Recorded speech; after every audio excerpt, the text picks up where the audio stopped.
Welcome! In this explainer, we're going to unpack the really provocative ideas of systems thinker Andrew Turtle.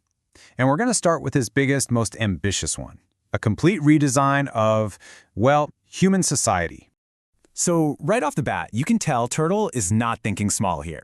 I mean, he's not talking about little tweaks to the system. He's proposing a total overhaul, what he calls the next epoch of human history, and he thinks it could be just around the corner. Now, at the very heart of this huge vision is one single powerful idea, something he calls the utility economy. You can think of it as a brand new operating system for the entire planet, designed to replace capitalism as we know it. Okay, so what is a utility economy, really? Well, it's about fundamentally changing our whole society's mindset from one of scarcity to one of abundance. Just imagine a world where the absolute basics, a roof over your head, food, healthcare, energy, are treated like utilities. They become a guaranteed baseline for every single person, as simple and as reliable as turning on a tap for water. And this one really gets to the core of the change. For pretty much all of human history, the main question driving us has been, how do I survive?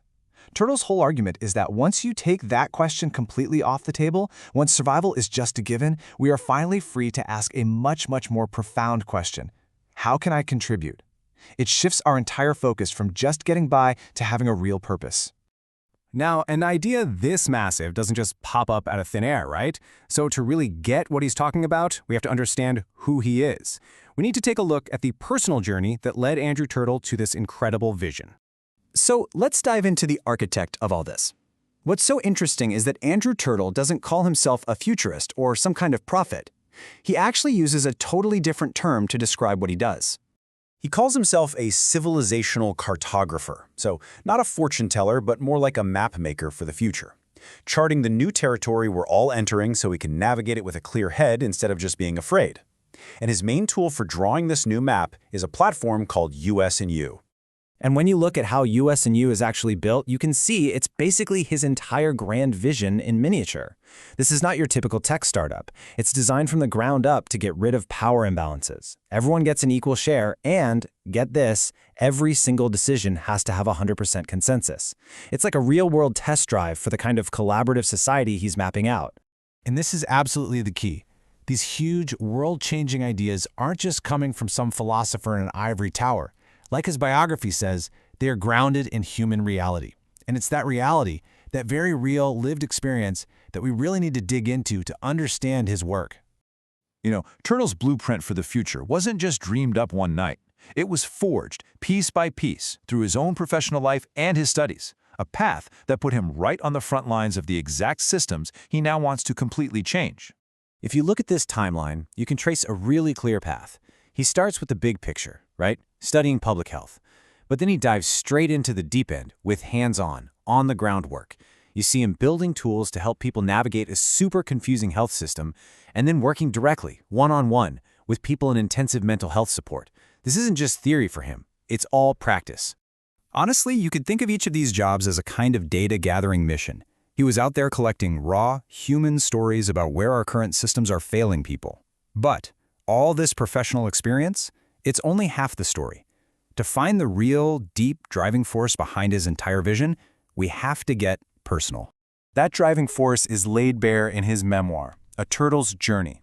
And what's so crucial to know is that he started writing this while he himself was a patient inside a mental health facility.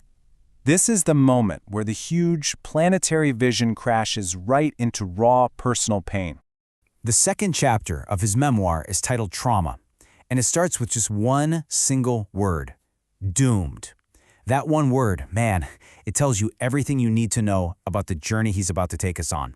And then you see a line like this from the book. This isn't just a shocking statistic. This is his own lived experience from inside the very system he would later work in and try to fix. It's a brutal, first-hand account of what happens when that system is completely overwhelmed. He said he wrote the memoir to dismantle the power of that trauma. So this process, this act of confronting his own pain, it wasn't just about healing himself. It actually became the moral foundation, the deep why for everything that he did next. So, let's put it all together. How does this incredibly personal story of pain and of seeing systemic failure up close end up fueling a world-changing vision of abundance. On this slide, you can really see the two worlds, side by side. On the left, you have the reality he actually lived through, a world where your main purpose is just to survive, where your job is measured in hours, not in impact. Then, on the right, you have the world he's trying to build, where purpose is all about contribution, where work is about meaning, and where things like creativity and empathy are rediscovered. It's a direct response to a system he felt was literally crushing the most human parts of us. So when you start connecting the dots, it all just clicks into place. His intense support work, that's the seed for the utility economy. His struggle trying to build that nav tool, well, that's the direct inspiration for a unified platform like USNU. His studies gave him the intellectual framework, sure, but it was his personal trauma that gave him the moral imperative, that absolute conviction that we have to build a world where people can actually flourish, not just survive. And in the end, Andrew Turtle's entire body of work really boils down to this one simple question. And it's not a question for him, it's a question for you, for all of us. It's a challenge. If that constant grinding pressure to just survive was finally lifted, what would you do with your one precious life? What would you choose to contribute?